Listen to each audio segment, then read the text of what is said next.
Air Vice Marshal Stacey, thanks very much for your time today. In these times of austerity, some people may ask the question, why have British service personnel in Cyprus? What is the answer to that question for people back home? A strange way to answer your question, and thank you, it is a really important question. I'll answer it in the negative. What Cyprus is not is a sunshine tour, and that's what some people think of it. We're a hugely focused operational outfit, providing tremendous support to Afghanistan, to operations over Libya, to strategic communications, and an amazing training estate for all three services to use.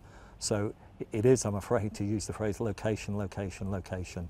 The trouble spots around the world, many of them are within a very short distance of Cyprus, and we provide the climate and the terrain for much of the Middle East. You mentioned Afghanistan and Libya. To what extent has Operation Ellamy really put Cyprus on the map and put it into the heads of people who make decisions on defence? I think it has been a useful reminder.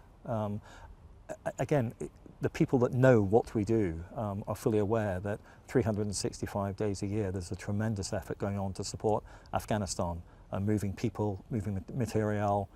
Every soldier, sailor, airman, marine comes back through here on decompression, etc. Ellamy did bring us into the spotlight, but the really amazing thing was that we did it without missing a beat, as well as doing Afghanistan, as well as having the Red Arrows training here, as well as having an amphibious task group training here, and as well as working up attack helicopters for Libya. So, and it all happened without any sense of abnormality at all. So, useful reminder of what Cyprus can bring. For us, it was business as usual. The Defence Review has hit everyone in the forces world. How has Cyprus been affected? We've taken our share. There has been reductions in allowances that are across defence. People here have had a sort of, I wouldn't say cut, but a sort of stagnation, I guess, in their sort of spending power. That's the negative side. The positive side is, I think most people who joined the military or indeed the civil service joined to work hard, feel rewarded, feel empowered, and play hard. And Cyprus still offers that opportunity to work hard on an operationally essential mission, but with an excellent quality of life and some fantastic sporting and welfare opportunities. The Cyprus Review team are currently looking at the future of the sovereign base areas. Is that the argument you're putting to them, that the strategic importance of Cyprus should be firmly in their minds? The criticality of the operational output, our location, the strategic importance of our location, both in terms of communications, but air lines of communication, sea lines of communication, and of course our training estate that represents and replicates much of, as I've already mentioned, the Middle East. So we have a very good story to tell. And the team, we've worked very closely with them. I mean, we see us as part of the review, not as the review coming to inspect us. And I can confirm the team have been hugely impressed by the professionalism and dedication of all our people, military, civilian and local. When you speak to Lord Ashcroft, who's heading the Cyprus Review team, is that the argument you make to him, that the strategic importance should be put before any budgetary concerns? It must come as well as concerns about budget. I mean, we have to live within resources.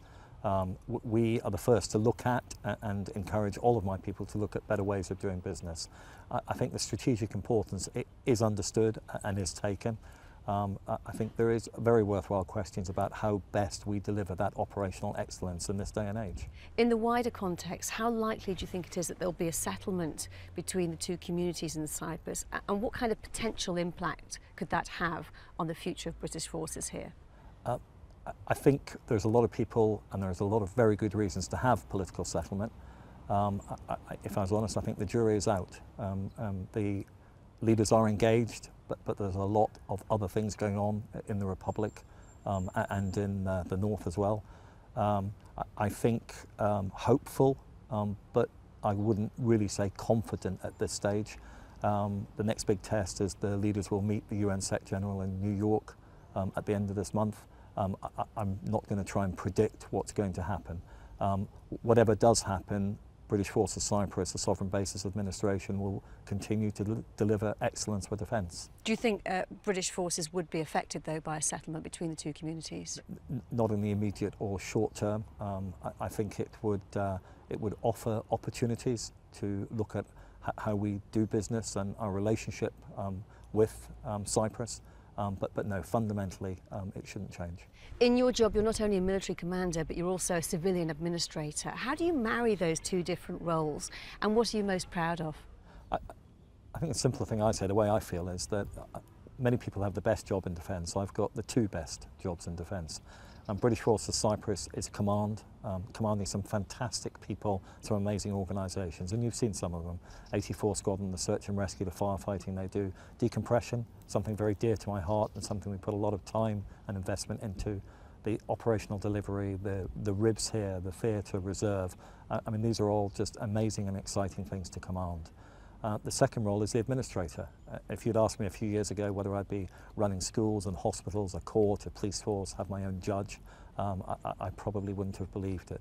But at the end of the day, it's about people, and it's about providing command and leadership and vision and empathy with the people. And in both roles, that is what I do. And ultimately, I think that's the sort of thing that gets us up in the morning, to command and lead people. And I have the huge privilege of commanding some of the best people in the world. Air Vice Marshal Stacey, thank you very much for your time. Thank you.